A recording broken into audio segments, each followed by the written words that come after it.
بسم اللہ الرحمن الرحیم۔ گزشتہ کلپ میں ہم نے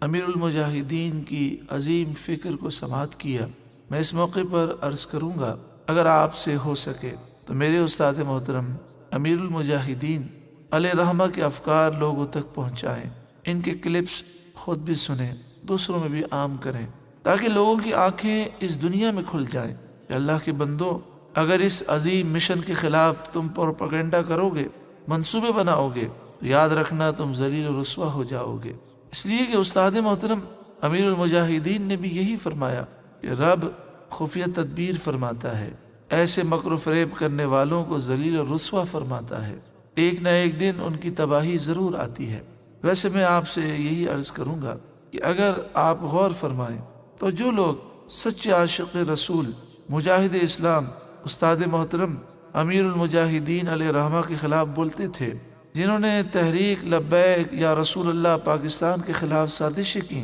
آج ان کے عیوب و نقائص کس طرح کھل کھل کر لوگوں کے سامنے آ گئے، ان کے اسکینڈل سامنے آ گئے، ان کی چوری چکاری سامنے آ گئی، ان کا صبح کچھ کہنا شام کو کچھ کہنا، بڑے بڑے چینلوں پر وہ آپس میں ذلیل و رسوا ہو رہے ہیں، ذلیل و خوار ہو رہے ہیں۔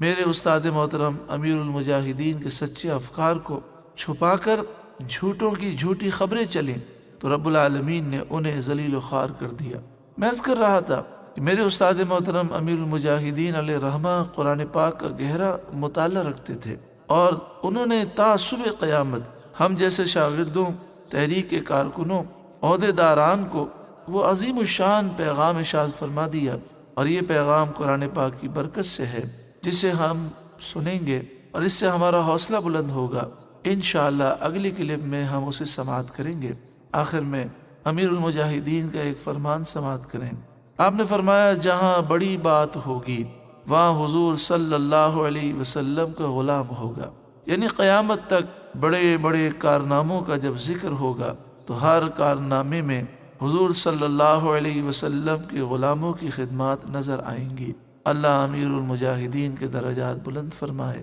آمین، صلی اللہ علیہ وآلہ وسلم۔